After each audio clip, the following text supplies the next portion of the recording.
O Senhor esteja convosco. Ele está no meio de nós. Proclamação do Evangelho de Jesus Cristo segundo Marcos. Glória a vós, Senhor. Depois que João Batista foi preso, Jesus foi para a Galiléia pregando o Evangelho de Deus e dizendo: o tempo já se completou e o reino de Deus está próximo. Convertei-vos e crede no Evangelho. E passando à beira do mar da Galiléia, Jesus viu Simão e André, seu irmão, que lançavam a rede ao mar, pois eram pescadores. Jesus lhes disse: segui-me e eu farei de vós pescadores de homens. E eles, deixando imediatamente as redes, seguiram a Jesus.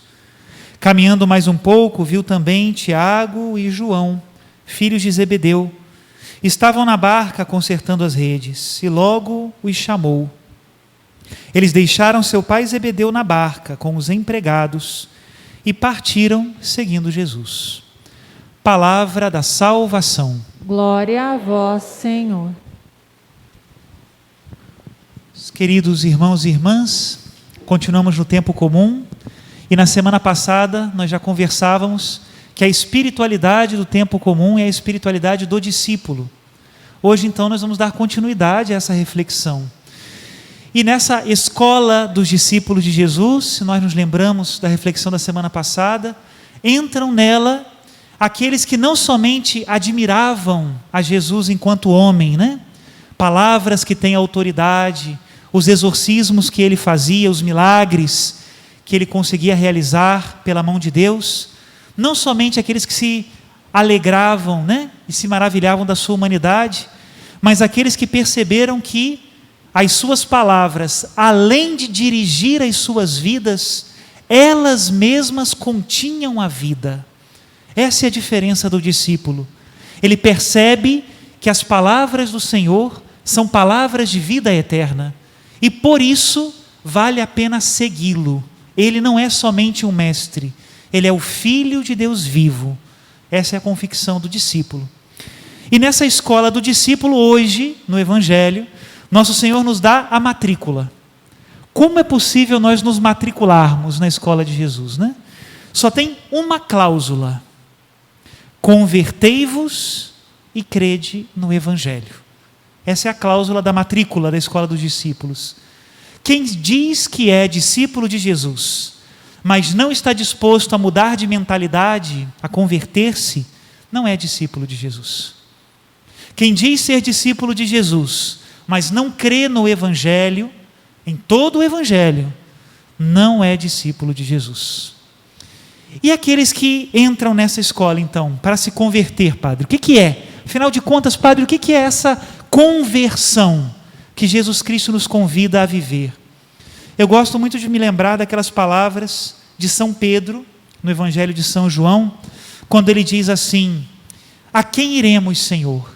Só Tu tens palavras de vida eterna. Essa é a conversão. A conversão que o Senhor nos propõe é acreditar na vida eterna, acreditar no céu, acreditar nas coisas de Deus. E isso é uma verdadeira conversão na nossa vida. Desde sempre, iniciando a nossa vida, é muito natural, nós nos movemos entre as coisas materiais, não é isso? Tratamos aquilo que nós vemos, aquilo que nós tocamos, né? E não tem nada de errado, isso é ótimo. Deus fez as coisas assim. Porém, Jesus Cristo, como um bom mestre, não despreza nada disso. Nada das coisas materiais é desprezada por Deus. Mas Jesus Cristo as utiliza para me ensinar aquilo que eu sozinho não sou capaz de saber. Que existe céu, que a minha alma é imortal, que Deus é meu Pai e me ama.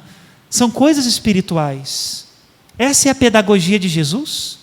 Ele trabalha as coisas da realidade da nossa vida, mas sempre apontando para o céu.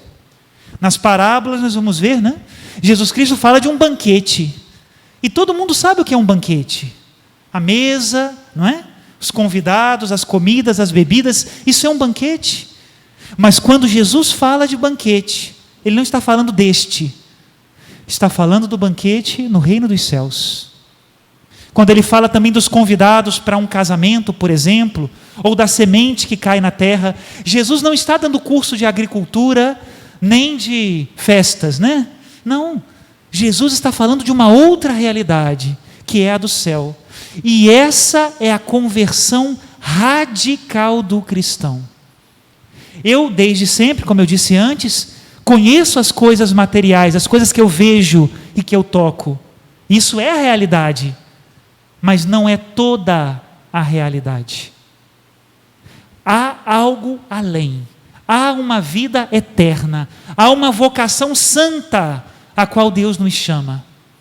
E uma vez que Jesus abre os nossos olhos para essa realidade, uma vez que Ele puxa a cortina e nós podemos ver como é de fato o mundo na sua integralidade, então o cristão já não pode mais viver como vivia antes, né? Essa é a diferença entre o cristão e o pagão.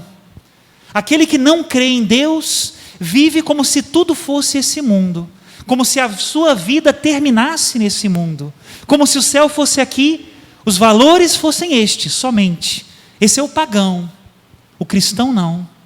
O cristão trabalha por aquilo que ele não vê, espera o céu que ainda lhe será dado. Olho humano jamais viu, nem o coração humano foi capaz de imaginar. Tamanhas são as coisas que Deus tem reservado para aqueles que o amam.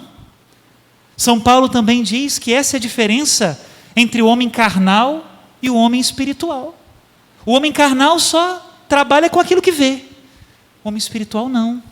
Sabe que existem as realidades eternas, né? E então nós entendemos o que São Paulo nos diz hoje na leitura, na segunda leitura, né, da liturgia.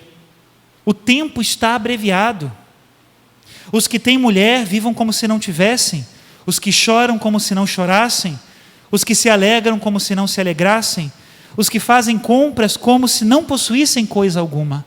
São Paulo não está dizendo que essas coisas sejam ruins, e de fato não são, e são boas. O matrimônio é bom, as coisas materiais são boas, alegrar-se, chorar, isso é bom, isso é da vida. Agora, tudo isso para o cristão que crê no céu tem um gosto diferente, tem um sentido diferente, tem um uso diferente. Essa é a conversão, e é muito importante nós pregarmos isso, porque nós não vivemos num mundo cristão. Precisamos reconhecer, nós vivemos num mundo pagão. Quais são os ídolos do nosso mundo hoje? A beleza, né? A aparência, né? O dinheiro, né? A saúde. Nesse tempo de pandemia é importante dizer também que a saúde às vezes transforma-se num ídolo, né?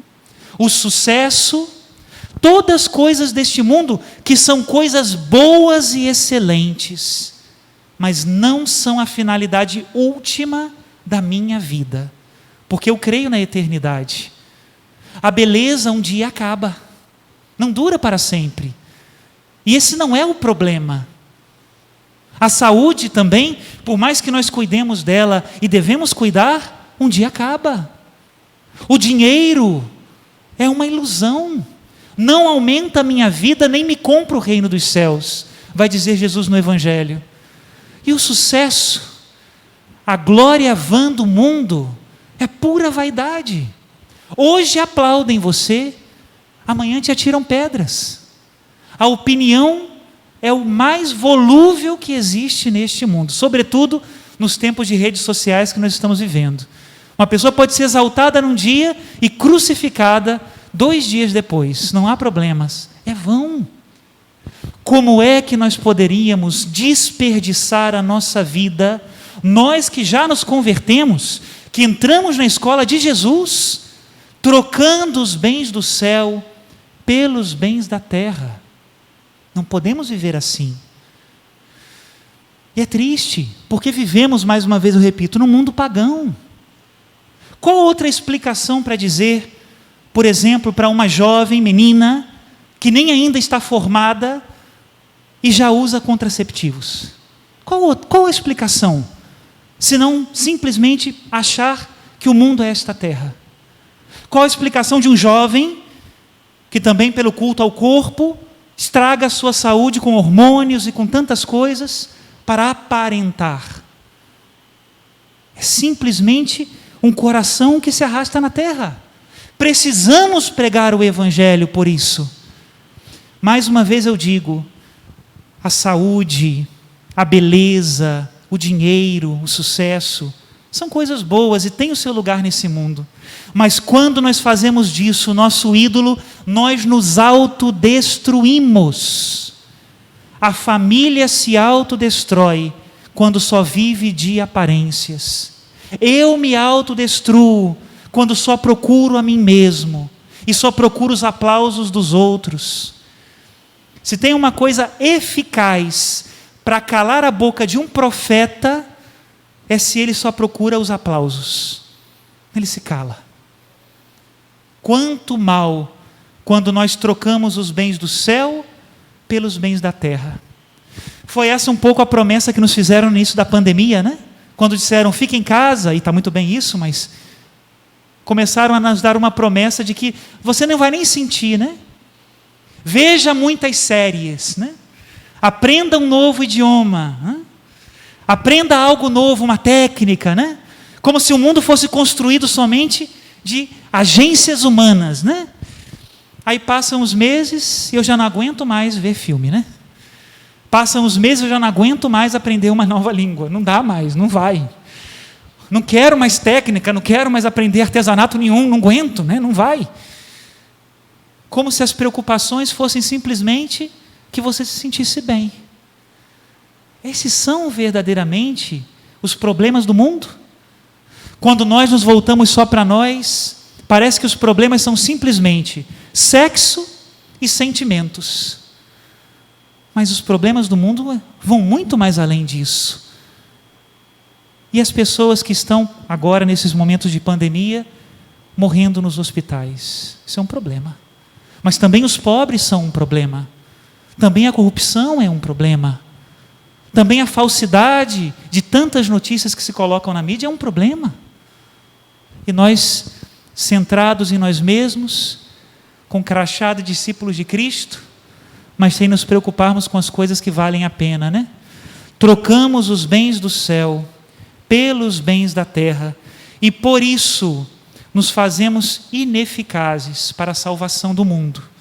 Diz São Paulo na primeira carta aos Tessalonicenses, que cada um de vós saiba possuir o seu corpo santa e honestamente, sem se deixar levar pelas paixões desregradas, como os pagãos que não conhecem a Deus. Os verdadeiros projetos, os projetos nobres e que mudam as coisas, né? Os projetos bons que começam em Deus e terminam em Deus, necessitam que nós coloquemos os bens espirituais acima dos materiais. Que se nós não fizermos isso, ninguém nunca vai dar a vida por Deus, ninguém nunca vai dar a vida pelo irmão.